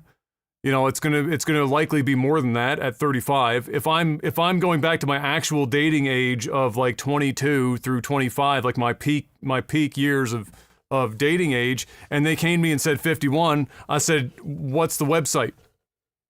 Because I'm just going to assume now you're just slinging shit online if you're at 51 at the age of 22. I just got to keep it a buck. That shit's crazy. You got a Rolodex for Rolodick at that point. Like, that shit's out of control. Calm down. You know, like, this ain't a competition. You can slow down a bit. Life is a fucking, you know, marathon, not a sprint. So, but if you're 35, you know, and you told me that you had, you know, let's say between 5 and 10 partners in that is up to 35, okay. Because like what it's for me, it's some of it is just the body count itself, but it's the implication of the body count. Correct. So what it tells me is especially if I'm 35, I'm not, when you're at 35 and you're dating, I'm not fucking around anymore, especially since I'm a guy that's looking for a family. I'm speaking as if I was single right now, right? Correct. I'm looking for a family.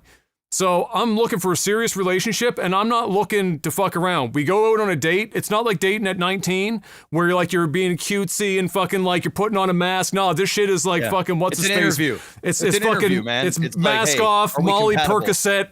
What do we fucking got? I need to know. Are we compatible day one? And so with that being said, you know, what it indicates to me, if I'm dating at 35 and she's between the ages of 30 and 35 or so, and she comes to me with a body count of 40, 50, it tells me that, you know, she's telling me that she's ready to like leave that behind or whatever, but it tells me that she's not experienced, for one, likely in long-term relationships. She doesn't know what the fuck that's about. She couldn't have. Literally, if mathematically, the math ain't mathin'. You can't know at that point, unless you were a long-term relationship for like a decade and then you just ran a fucking train for like the next calendar year, the math ain't fucking math in there, right? So for me, if I'm looking for a family, I'm looking to be serious, and somebody comes to me with that body count, it's not that I think that they're lying, it's just that I'm not going to want to take a gamble on that where I'm suddenly going to be the one where the switch turns off. Yeah. Yeah. So that's how I would look at it. You're weighing the odds. It's like, okay, well, you know, even if, you know, maybe there is a chance that we date for 6 months or a year, and now that's 6 months or a year gone, and I'm, you know, now I'm 36. Yeah, exactly. I'm the same way. I would say this for me, for body count, I don't think it would matter as much if we're just hooking up. I think it would still, like, there is a number, and I think it would depend on the person, the situation. But I think for a compatible partner, like a life partner, there is a number that would be like, For me, if a woman was like, hey, I've got 10, 15 partners, and you're, you know, 35 years old, like, I get it, man. Like, we were young at some point. You have fun, you experiment, you live your life, you know, you do all those things. Okay, cool. But when we're getting to like, you know, 50, 30, 40, I mean, at that point, it's just, I'm just going to say it. It's just a turnoff. It's like, it's just smoking at that point. It's like smoking at that point. It's like, you know, when a woman dick. has, when a woman has a considerable more partners than I do, and, you know, I know what it's like, and I'm not saying that women can't be sexually free and do what they want. It just means that we're personally just not compatible at that level. It doesn't make you a bad person. I don't think anything less of you. It's not like, you know, it's not like I'm like, oh, that's trashy. You're not going to hear me say those things, but it's just like, no, at this age, dude, if I'm 22-year-old young buck, dick is hard all the time, and you told me that you've already been with 20 people, I'm fucking. But, you know, at the fucking 35 years old, no, man, we're probably, you know, I'm just not there yet. I'm beyond those things. You know what I mean? Like, it's just priorities change. So, you know, that's the answer to that question there. It does matter, but I think everything's situational, and there are men and women out there that don't give a fuck. They don't care. You want to be with 100 people, you're 100 people. As long as you're upfront and honest, you've been tested, everything is good, then hey, have your fun. I mean, you have 50 Everybody's partners, you're rocking some shit in the sheets. You know, that's some expectation. If I'm going to say yes, that shit's predicated on the fact that I'm imagining I'm about to get my shit fucking blown off at that point. You know, this ain't like I had 3 partners and I forget how to fucking do half of this shit. I got 50 and I am a professional. I'm about to fucking break your bed frame. Shit's gonna get fucking real. You're gonna see shit you've never seen before. It's gonna be wild at that point. Yeah. Well, not only that, it can be intimidating. Like say you're a guy, right? You haven't been with many women. Say you've been with 2 or 3 women in your life. And then you're with a woman that's been with 15 to 20 partners. That's intimidating. Yeah. Because now performance anxiety. Exactly. Especially if you're a male and you're a virgin, or you've been with a high school sweetheart and then you broke up and now you're back in the dating world, that's intimidating as fuck. Like, you might not even get your dick hard. That was literally me at 25. I was with Natalie from the age of 17 until I was 24, 25 years old. High school sweethearts. That was the show. Second girlfriend, way more experience. Same thing. And I can tell you right now, it's you're going in, you're like, fuck. Yeah. Like, am I hitting this right? Like, what did number 17 do? Like, was that some young black buck that just went balls deep on you? And I'm like, I'm giving you everything I got, and you looking back and going, where's the rest? Like, I don't know. Like, what are you thinking? I mean, have you not seen Drake's meat on the internet? You know what I'm saying? Like, there's bucks out there, bro. Shit's crazy. I mean, you know, hey, I haven't seen it, thankfully. Everyone told me that it happened, and I thankfully haven't seen it yet. Some dudes think like this, you know what I mean? And guys, some guys overthink. Some guys have extreme confidence, and other dudes don't. It's true. It's the way it is. It's true.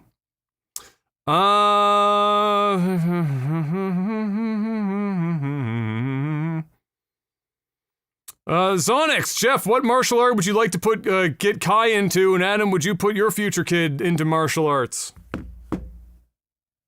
I think only if they're interested in it, really. Oh, exactly. Only if they're interested. I think just like a basic bit of self-defense could go a long way. It doesn't mean that they need to like study jujitsu or, be a fucking judo martial artist or even a boxer. Just some small amount of training for a few months, learn proper form, learn how to defend yourself, and things that happen in certain situations, just to be prepared. But I wouldn't push any type of real discipline on my son unless he showed a level of interest in physical, combat. So that's about as far as I would go. I will force him to play a sport and play an instrument, at least until he's old enough to make the decision if he wants to do it for himself or not. And I think that just creates discipline and gives you something to focus on. And of course, he can pick the sport. He can pick the instrument. He's a little bit young for the instrument now, but he plays sports. I think he wants to try out hockey. He wants to try out baseball. He played soccer last year. Wherever you want to go, you do it, because it creates team. You learn to play with other kids. You learn how to take losses. There's a lot of lessons that can be, taught outside of just the actual sport. But when it comes to like fighting or combat, I don't know. I'm not trying to raise like the next fucking John Jones or something, Yeah, I mean, that's kind of where I'm at is like, if I do it at all, it will probably be because they show some interest in it, to some degree. Otherwise, the thing to teach your kids is don't get in a fight in the fucking first place.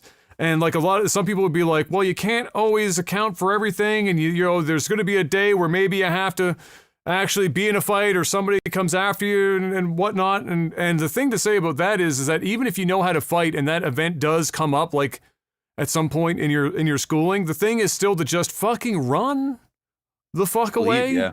And if you can't, even if you know what you're doing, like the number of variables at play there, you could have had like your kid in fucking like Brazilian jiu-jitsu and fucking round that bitch out with some boxing and American wrestling.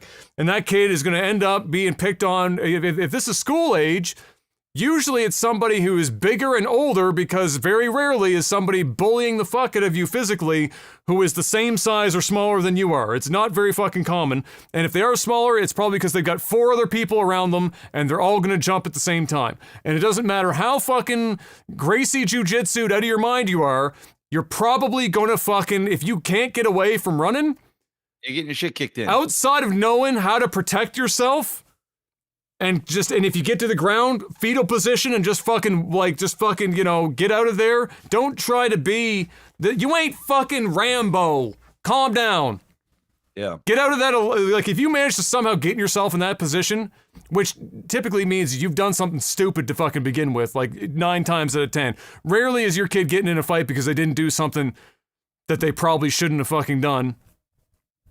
Then you're probably just gonna fucking take it anyway. I mean, really. And if you my problem is that when, at least from my experience going to school, is that outside of Crimp, who was black belt in karate, outside of him, everyone else that I knew of in school, friend or otherwise, that were in some form of martial art as like a defense thing, most of them didn't use it for defense. They were like, they thought they were king shit and went looking for trouble.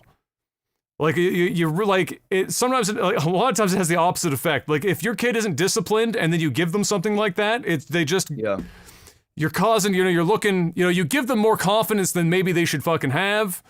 And so it's a fine line to fucking walk at that point. So for me, it's like, are you interested in it? Yes, great.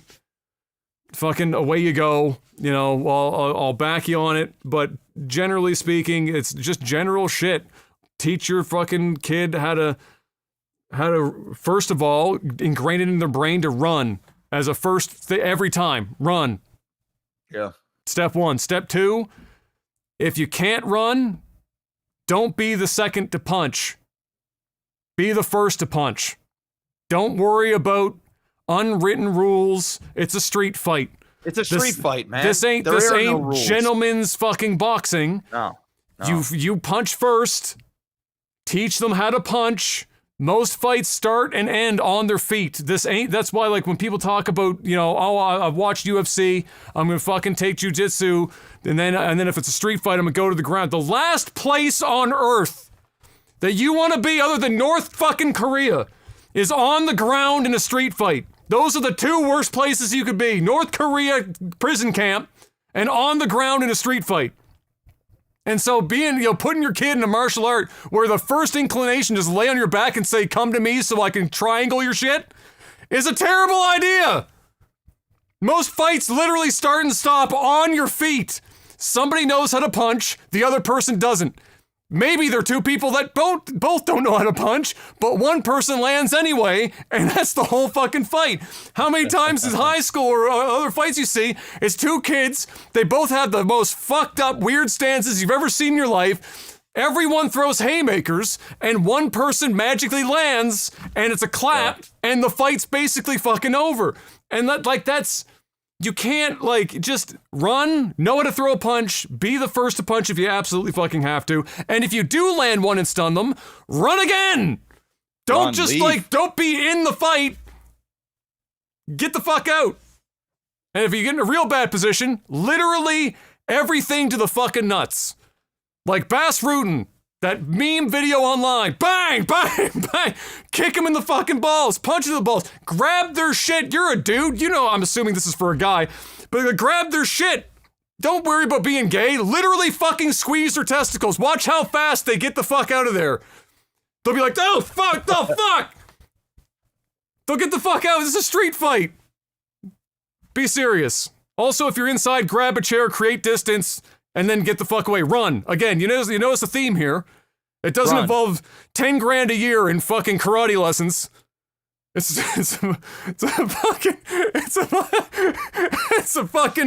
a chair, a kick to the nuts, and get the fuck out. That's what it is. And some cardio. Run. Lots of cardio, yes.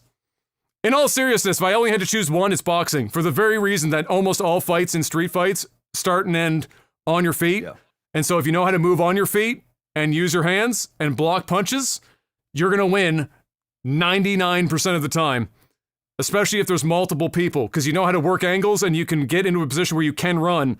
Whereas if you're a grappler, you're putting yourself in fucking weird positions, and then you're just gonna get jumped by like fucking 5 guys, and it's a bad time.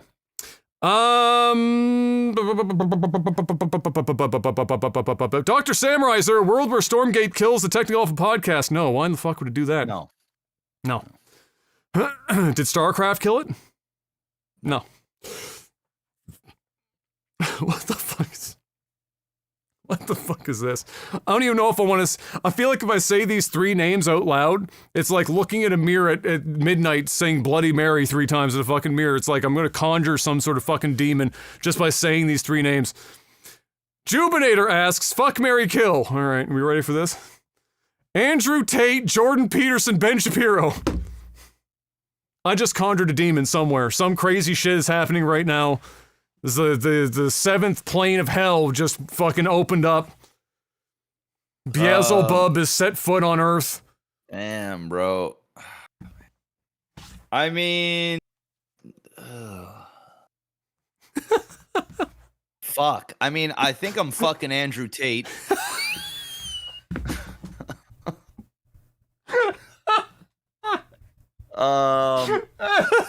I think I'm marrying Ben Shapiro. Oh, for the and money? I think I'm killing Jordan Peterson. And you know what? Because there's no way I'm fucking Jordan, and there's no way I'm marrying that guy. No. It would be way too much, dude. Yeah. I mean, god damn. To be fair, Ben's not really dramatically different. They're just 2 different shades of like the same fucking thing. It's just like, who can you tolerate? Who can you tolerate more? I feel like you could bully Ben more easily than you could bully Jordan. So like if you were in the heat of it, I feel like you could bully Ben a little bit more easily. But yeah, I guess I have the same answer. I don't fucking know. I find them all to be pretty fucking weird. Yeah, it's just like I wouldn't want to marry Andrew Tate because like Ben's got a bunch of money. They all got money, right? They all got money. It's not like you're doing it for the money. No. But yeah. Ben Shapiro is slightly more socially acceptable than Andrew Tate. That's about the only difference there. Slightly more socially acceptable at that point. Let's see. Yano asks, the Super Bowl is coming up soon. I think that's this Sunday, isn't it? I'm pretty sure it's a Sunday.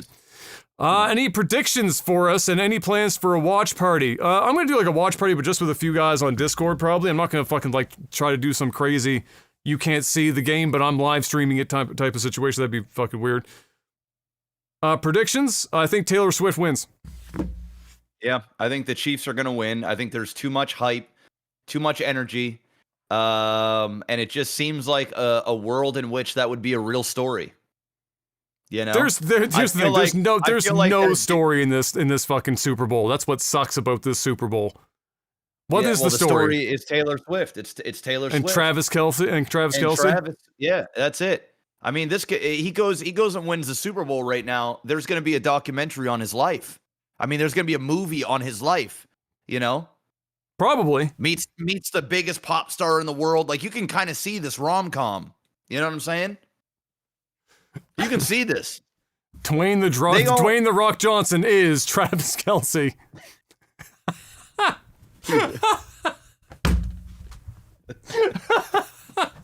Sure. Oh shit. Dwayne the Rock Johnson and Taylor Swift. Wow. Scarlett Johansson is Taylor Swift. But yeah, I think Taylor Swift wins the Super Bowl. You know why? Because her face is going to be on screen more than anyone else. She's going to sell even more albums. She's smart. She just announced her new album coming out in like 2 months. She's milking the fuck out of it. I wouldn't be surprised. The only way that I could see it being more of a Taylor Swift show is if she was the halftime Super Bowl artist. Could you imagine? I'm actually shocked that didn't happen. I'm like that's. I mean, Usher's going to be fire. Usher's going to be a pretty dope halftime show, no doubt. But I'm shocked that she wasn't the fucking halftime show. It's probably because it was booked already. Exactly. My guess is next year she will be the halftime show. Could very well be. Yep. That's true. And by that time they'll have broken up and she'll have out songs about him and she'll sing them on that stage. Oh God. Okay. There's probably betting lines on those already, honestly. Ace High asks, what kinds of people annoy you? Most of them. I was going to say it'd be shorter for me to tell you which don't. Man. Yeah. Well, I mean, it's not even when you say these kinds of people. I mean, it almost sounds like I'm being stereotypical or I'm being like hateful towards groups of people. It's just for me, it's more so. No, it was like personality types and shit like that. People just annoy me in general. But like, yeah, I don't know. I'm a pretty big introvert, but I'm not around people I'm comfortable with. So, you know, it's kind of a weird dynamic. Like most people annoy me because I want to just be left alone. But at the same time,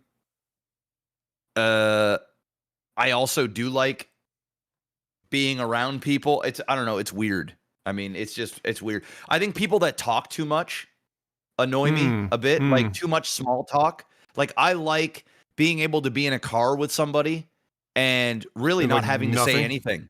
Yeah. Like, you know what I mean? Say something if it's important, but people that feel like you need to be saying something all the time, that annoys me. And it's awkward. And I feel like I have to be performative and not just be. And that's just annoying to me. But I can't really think of like, you know, people in general that annoy me. I don't know. I mean, I'm sure I annoy a lot of people myself. So, I mean, I don't know. Yeah, I'm sure everyone has the capacity to annoy other people. I mean, man.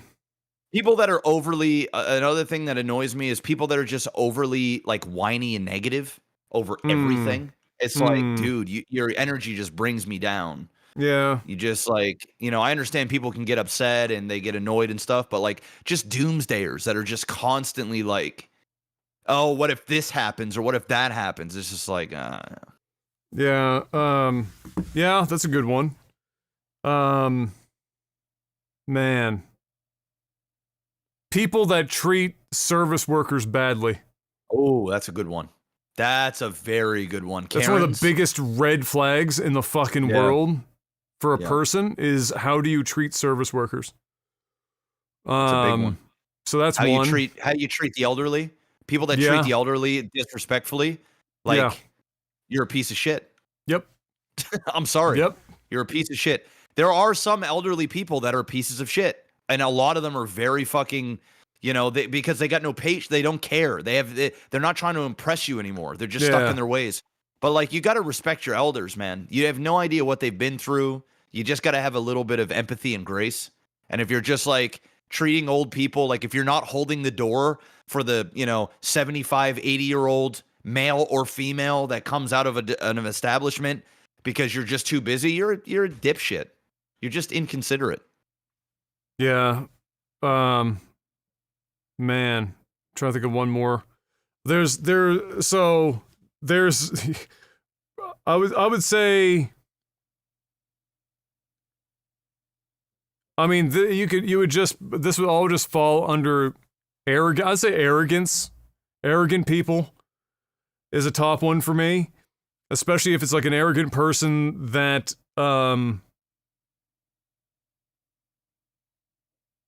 yeah, I know. I don't even need to. I don't think I need to drill down any further than that. Know. Just arrogant people are the fucking worst. And then I'll slide one more in here, and that's and this is just because yesterday, I'm not even joking. Yesterday, I avoided 5 car accidents just driving from here to take M to work and home. 5. I believe it. 5, and I left the house like long before rush hour. Like, we're leaving here at 20 after 6 in the morning. 5 fucking accidents. It's less than an hour on the road in total. And I just... The first one was an Ontario license plate. There's a lot of Ontario transplants here. If you're from Ontario, don't take this the wrong way, but fuck Ontario people that have come here. Fuck you. You ran up all of our house prices by selling your $5 million McMansion in fucking Markham, and then you come here and you buy the house, you demolish it, you build one of the ugliest things I've ever seen in my entire goddamn life. You get to the nearest Audi dealership, you buy a car. And then you go out on the road in the morning when there's snow fucking everywhere and it's shit driving conditions. And when I make a lane change to get into the left-hand lane to go around a bus that is pulled over, that can't pull over the whole way because the snow is everywhere. And I do a mirror check and a shoulder check, and there is nobody there. And then I go to change lanes, and all of a sudden I hear a horn being laid on as your Ontarian ass, out of your goddamn McMansion bullshit in your Audi, lays the horn on at 6:30 in the morning for like 7 straight seconds as you do 95 and a 50, going around me, almost running over the median, so that you got 2 cars ahead of me. And then sat in the same traffic. 2 cars! Go fuck yourself. And your McMansion. So that's another one. Drives me nuts. The next person, also Ontario. I don't know why they're all Ontario. My God, Jesus Christ. He's Going to the fucking Tim Hortons on Dumbrack. You've been there several times in your life. You know, and there's massive fucking arrows painted with signs on the poles. You can only drive in and around this building because this is the most busy Tim Hortons in the province. It does like $6 trillion a day in shitty coffee and donuts. All right? So they have to have arrows in one direction. If you get into the parking lot, you have to drive around because otherwise you're driving into nothing but a stream of oncoming traffic and fucking everything up. And I take the corner to go in, and I can't see because there's a snowbank the size of Shaq's dick blocking the fucking parking lot. Big snowbank. Not as big as Drake's apparently, but it's up there. And I try to take the corner, and here comes Captain fucking Ontario that can't read road signs, driving reverse out of the parking lot, also doing 95, except now you're in a parking lot, and I slam on my fucking brakes, and he almost ran into the next person coming out of the drive-thru window, because again, you're cutting across the drive-thru window and entrance, which is why there are arrows that point you in one direction.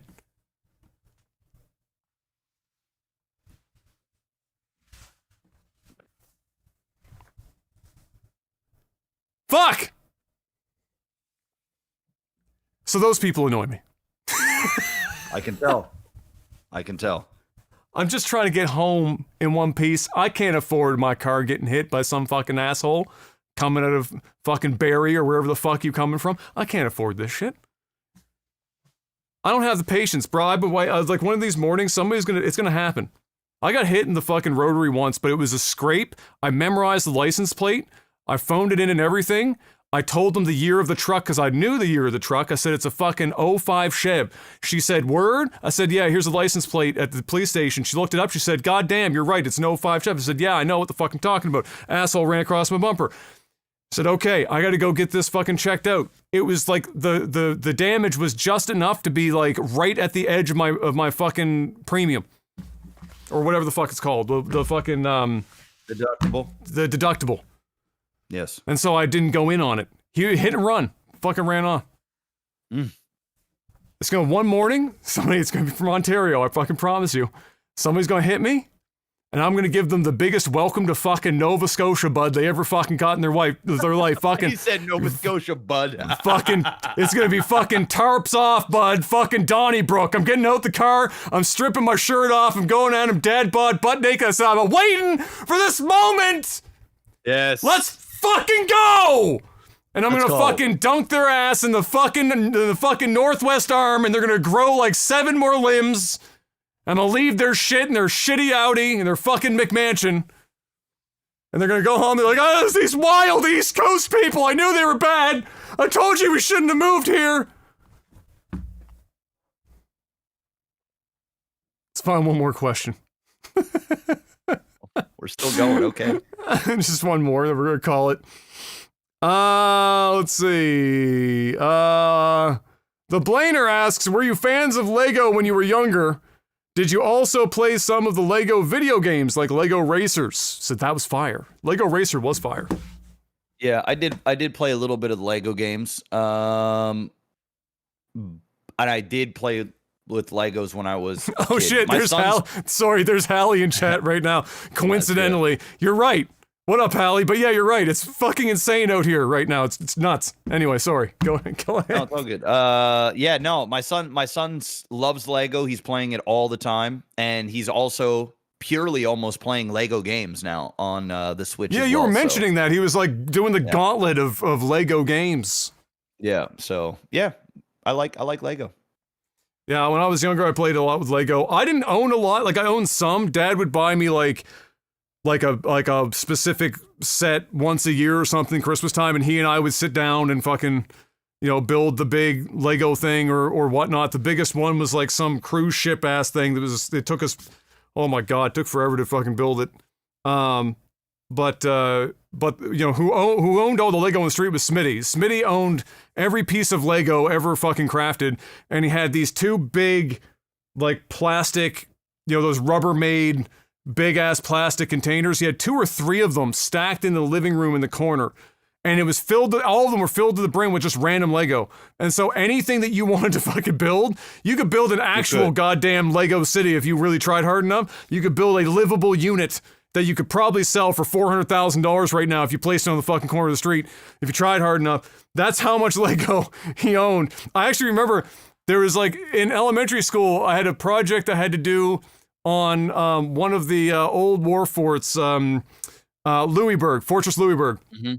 And so for the project, I built Louisburg out of Brian's Lego set. There, he had so much Lego. I built a big ass fucking Fortress Louisburg, and the teacher was so impressed she left it there for like 6 months at the back of the classroom. Damn. It's just this multicolored fucking Fortress Louisburg in the background, and it didn't even put a dent in his fucking Lego. I was like, "Are you sure it's cool?" She's had it there for like half a year, and he was like, "No, I'm good. I've got 6 trillion pieces of Lego. It's okay." But yeah, he was the one who owned all the actual Lego. But I loved them. And the Lego games I did play, Lego Racers was fire, for sure.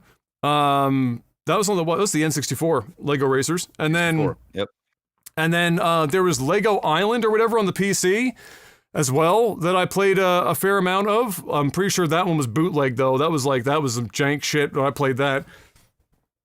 But otherwise, yeah, Lego games are good. And now all the ones Kai's been playing, they're all like really solid games. Like the Lego like Star Wars games and all that stuff. They're all really good. So they're a good time for sure. But yeah, there you have it, ladies and gentlemen. I'm gonna go and let my blood pressure drop from all the Ontarians, and then we're gonna go cast some StarCraft. I did have a few of my friends that live in Ontario apologize for all the people that have been coming out here because they were like, "Listen, none of us know how to drive." It's like, I know. It's okay. It's all right. To be fair, a lot of people around here didn't know how to drive, but I thought we were bad until they started moving here. And then I was like, God damn, how? How can you be so bad? I don't understand. I was like, I thought we were terrible. And then like, holy shit. Like, I know you could be like wild. Like when we went to Montreal, I was like, what the fuck is everyone on here? Stop, please, God. Oh my Jesus. But then, yeah, this has been a different animal. Anyway, StarCraft time. Ladies and gentlemen, thank you very much for stopping by. Good to see y'all. We'll see you guys next week. That's the wrong screen. That's the right one. Until then, do us a favor. Stay safe out there. Have a good one. And peace. Peace.